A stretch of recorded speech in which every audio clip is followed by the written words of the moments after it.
Deepak, I, like you, have been obsessed with consciousness my whole life, and I began with a doctorate in neuroscience thinking that would help me, and it didn't. And what I realize is that everybody has different definitions of consciousness. What's yours?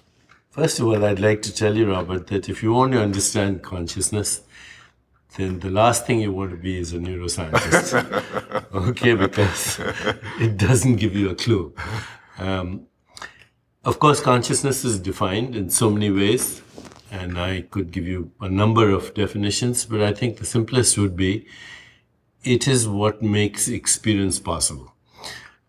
It is what makes perception possible. It is what makes thinking possible. So everything that we call reality, whether it's perception, cognition, thinking, personal relationships, social interactions, biology, interaction with nature, it's the ultimate reality. So in the Vedanta, which I'm a student of, consciousness cannot be seen, but makes seeing possible.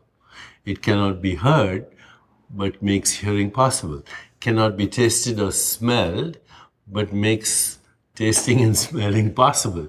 It cannot be touched, but it makes touching possible. It's the ground of experience. It's not perception, okay? It's the awareness in which perception happens, because perception may be different for different cultures, for different species. The perception that I have of you would not be the perception an insect with 100 eyes would have of you, or a bat who navigates through the echo of ultrasound, or a chameleon whose eyeballs swivel on two different axes. I don't even remotely know what the experience of Robert would be like to a chameleon. But the awareness of consciousness is the common ground, just like the common ground of the little gizmo, these contraptions that I'm wearing, my watch, my iPhone, the television set, the people who are watching us on the program, people who hear us on the radio, people who navigate the internet. The common ground there is the electromagnetic field. The common ground for every possible experience in the universe is awareness, consciousness. Now, perceptions, cognitions, experiences are almost infinite. So what you're saying is that the cognition, perceptions, all of these things are reflections of consciousness, or are enabled by consciousness. Consciousness is a force. How do you distinguish between the things that consciousness enables, which you describe, and consciousness itself? Consciousness is the common ground of all these different experiences. It is prior to subject-object split. So right now... Prior. Because now I'm the subject of experience. Of course, you're the object of my experience. Right. I'm the object of your experience. Right. When I look at the world, I see a tree, I see a star, I see a galaxy. Those are the objects of my experience. But of course, there must be something that's more fundamental to subject and object of experience. So, science, as we practice it, is a subject-object split exercise. Sure, third person. Yeah, and also, not only that, the scientist is an observer. Never mind that we cannot find this observer. The observing self cannot be located by science. Right. Okay, but consciousness, the scientist is the observer, but of course the scientist's consciousness is the observer, and the universe is the observed. That already leads, by the way, to an incomplete view of reality, right there, because you excluded one huge component of the observation process, the observing self. So now there's a universe somehow outside of you, and that's the true universe. How could it be? Because you excluded half the element of the experience, right? So I don't think consciousness is the observing self either. Okay, consciousness is prior to the split between object and subject, because there are multiple observers, multiple modes of observation, and multiple objects of observation. The common ground of that is prior to subject-object split, prior to experience, but the ground of experience. The fundamental aspect of consciousness is this inner feeling of experiencing something, knowing what it's like to see your very colorful shirt. I mean, that makes an impression on me. That's perception. I know what that is. But this color would mean nothing to an observing self that did not have the apparatus. Of course. Those colors are not in the real world. That's how I perceive it. Correct. Of course, yes. Of course. How pervasive is consciousness, as you've defined it? The entire animal kingdom? How far do you go down, and how pervasive does it go? If it is prior to subject-object split, as I have mentioned, it's infinite, it's unbounded, it's eternal, it is timeless. Some would claim that if you define consciousness so grandly, you really destroy any possibility of truly understanding it. And you make it so mystical that you can say anything you want. So I must then defend mysticism, because mysticism... You're not embarrassed to be called a mystic, then? Oh, no. I think the essential experience of truth is only through mysticism. Truth cannot be a system of thought. No system of thought can give you knowledge of truth. Why? Because a system of thought is a map.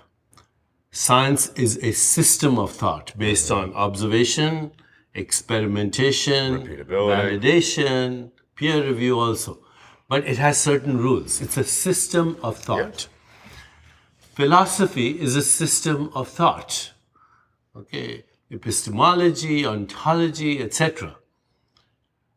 Religion is a system of thought. Islam, Christianity, Buddhism, etc., Hinduism. They're all systems of thoughts. In other words, they are ideologies. Therefore, they are dogmatic in their insistence on the validity of their map, which they mistake for the territory. And thirdly, they have some commonalities, but they're always at odds. For sure. The mystics within religion are the rebels. They say no system of thought can give me the truth, because a system of thought is a map. Okay, so what's the common thing between the Sufis and the Christian mystics? And, almost all of them kind of relegated to the outskirts or the fringes of their religion, because they're not accepted, is they realized that in order to know fundamental truth, to understand fundamental reality, you cannot depend on perception, and you cannot depend on cognition or a system of thought or a map. You have to actually transcend to an experience where there is nothing. Scientists would say that I agree with everything that you've said, except you cannot classify the scientific method as part of these ideologies, because the scientific method is not a system of thought as much as it's a process to access truth. And it's the only one that you can be sure of because of the process. The other systems, we have no way to validate them. Somebody says this, somebody says that, a mystic says this. Yeah, maybe they feel that, but I have no way of independently confirming it. The scientific method, which you articulated very well, is the only way that you can know, that you and I can both know that truth, as opposed to the mystic who, I believe that you feel that way, but I can't feel it. Scientific method is the only way that you and I together can believe in an independent reality. I have several problems with that. Science is not a method for knowing the truth. Science is a method for knowing partial truth. If we knew the truth, we wouldn't be making atomic bombs, and we wouldn't be proliferating biological weapons of mass destruction. We wouldn't have created mechanized death. We wouldn't have caused climate change. We wouldn't be messing up the ecosystem with GMO foods or petroleum products in what we put inside our body. We call them insecticides. They're supposed to kill insects. We share the same DNA. Why wouldn't they kill us? So science, as we practice it today, is a map for partial truth. It looks at the universe as an activity that is independent of me. But me, the observer, is also an activity of the universe. Okay, so when I go inward, I'm going to an activity of the universe as much as I go outward. So I watched recently some little documentary on Lawrence Krauss.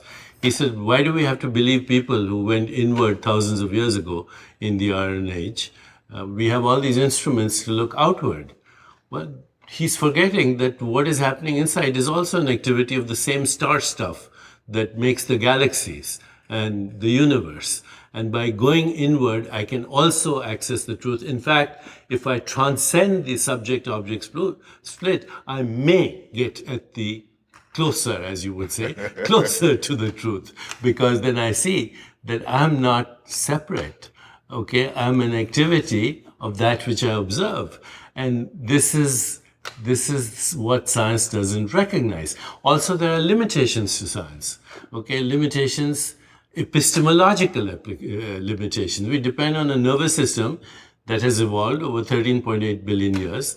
Why do we suppose it's not going to keep evolving? Okay, a monkey doesn't have the same access to the truth as you and I have. So that's a bit of arrogance that I know. It's a totally anthropomorphic, not even anthropic view. It's an anthropomorphic view that I am this privileged species in the universe that has a nervous system that can access the truth. How do you know what's going to happen 1,000 years from now, provided we don't cause mass extinction of our species and all other species through the technologies developed by science? So I find it totally ridiculous when somebody says that science is a map of the truth. You know, what happened at the Planck scale? What happened in Planck time? Do we even know? There were no constants. The laws of physics break down. Okay. Why did the Big Bang occur when it occurred? And what do we mean by when there was no time? How can you have a datable event in time when time doesn't exist? And yet everybody buys into the Big Bang theory, okay? Because if you're not buying into it, if you don't buy into classic modern neo-Darwinist interpretations of evolution, if you don't buy into the Big Bang as explained currently by science, you are subject to ridicule. You are stupid. You do not understand how science works. Explain to me, how do you have a datable event in time when there was no time? Tell me the location of the Big Bang, not only in time, but in space, because space didn't exist. I asked one of the authors of the double dark theory of the universe. I said, where did the Big Bang occur? He said, everywhere. I said, everywhere. Oh, omnipresence. I said, and now we have how much energy? He said, almost limitless. I said, oh, omnipotence. He said, and I said, where did it come from? He said, nothing. I said, omniscience. Sure. You know, you guys have created your own mythology, and we buy into it without even questioning your mythology. We don't understand, you know, so you are willing to propose 10 to the power of 500 universes. You know, even a computer would take eternity to count them because you can't actually explain what's happening. And then you finally ask, where does science happen? You know, the activity that we call science, where are scientific theories conceived? In consciousness. Where are experiments designed? In consciousness. Where are observations made? In consciousness. What is empirical evidence? It's a species-specific mode of observation. It has nothing to do with fundamental truth.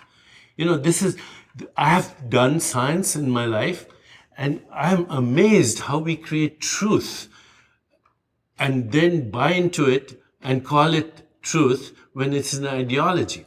You know, I observe a moving biology. Your biology is not a constant. It's a moving thing, okay? I observe it, I freeze it, I kill it. I then identify something that I call a molecule, which actually doesn't exist because it's a movement, or it's a flow. Now I call it, I give it a name, okay? Oxytocin. Then we all agree, now it's reality.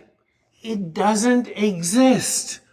You know, what you observe, it really doesn't exist. Only the observer actually is giving it a label. That's all. And what is empirical evidence? It's a species-specific mode of observation that we agree on.